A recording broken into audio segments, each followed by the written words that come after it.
मोदी जी कौन सा चश्मा पहनते हैं कि उनको दिखाई देता है दरभंगा में एम्स बना हुआ है? मोदी जी को जवाब देना चाहिए। मोदी जी को ये जवाब देना चाहिए कि वो कहते हैं कि हम 2 करोड़ नौकरी हर साल देंगे।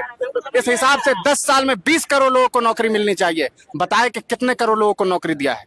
प्रधानमंत्री जी उनको ये बताना चाहिए कि जिस वक्त हमारे देश के आर्मी को बम से उड़ा दिया जाता है, आरडीएक्स से उड़ा दिया जाता है, वो आरडीएक्स कहां से आता है 300 किलो? क्यों नहीं देश के प्रधानमंत्री ये बात बताते हैं? क्या हमारे देश की सिक्योरिटी इतनी खराब है कि हमारे देश में किसी अन्य मुल्क से आरडीएक्स आ जाता है और हमारे जवानों को उड़ा दिया जाता है? प्रधानमंत्री को यह बताना चाहिए कि प्रधानमंत्री कहते हैं कि देश से बेरोजगारी खत्म कर दी गई। 45 सालों में बेरोजगारी सबसे ज्यादा क्यों है? एनसीआरबी का रिपोर्ट बताता है उत्तर प्रदेश में सबसे ज्यादा क्राइम हुए हैं।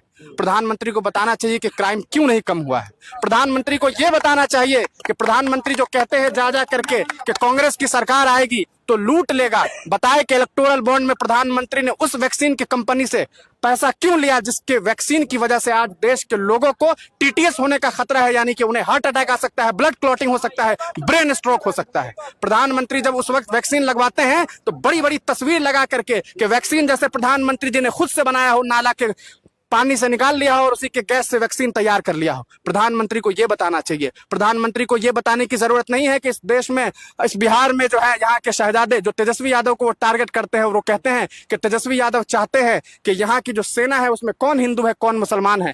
कब कहा तेजस्वी यादव ने कि कौन हिंदू है और कितने मुसलमान को मिला है? ये बताना चाहिए ना। प्रधानमंत्री जी को यह बताना चाहिए जब वो यहाँ आते हैं और कहते हैं कि बिहार में इस फलाना जगह एयरपोर्ट बन गया और वहां एयरपोर्ट का कोई अता पता नहीं है। प्रधानमंत्री जी को यह बताना चाहिए कि आखिर क्या वजह है कि देश के जो युवा है वो इस तरह से सड़कों पर घूम रहे हैं, फिर रहे हैं, लेकिन उनके पास नौकरी नहीं है। जब कांग्रेस की सरकार थी तो उसी रेलवे डिपार्टमेंट में लाखों के तादाद में वैकेंसीज आती थी। आज 6,000 7,000 वैकेंसी आती है, 3 करोड़ लोग जो है फॉर्म भरते हैं। शर्म नहीं आती है देश के प्रधानमंत्री को ऐसी बात करते हैं? प्रधानमंत्री जी को यह सोचना चाहिए कि आखिर आप किस बिना पर यह बात कहते हैं कि देश का जो नौजवान है वो अब इतना तैयार है कि वो कश्मीर में जाके लड़ाई लड़ेगा। क्यों लड़ेगा कश्मीर में? क्या हमारे देश में जो जवान गए हुए हैं वहां वो कम पड़ गए हैं? हमारे नौजवानों को नौकरी चाहिए, उन्हें काम करना है, उन्हें अपना फ्यूचर गेन करना है। प्रधानमंत्री जी कहते हैं हम 80 करोड़ लोगों को दाना दे रहे हैं, खाना दे रहे हैं। भीख दे रहे हैं क्या? अपने बाप के पैसा से दे रहे हैं, अपने बाप के पॉकेट से दे रहे हैं? नाना के यहाँ से आ रहा है पैसा कि हमारा पैसा जा रहा है? 3 रुपया का पार्ले जी बिस्किट खरीदते हैं, उसमें भी हम एक परसेंटेज देते हैं सेंट्रल गवर्नमेंट को।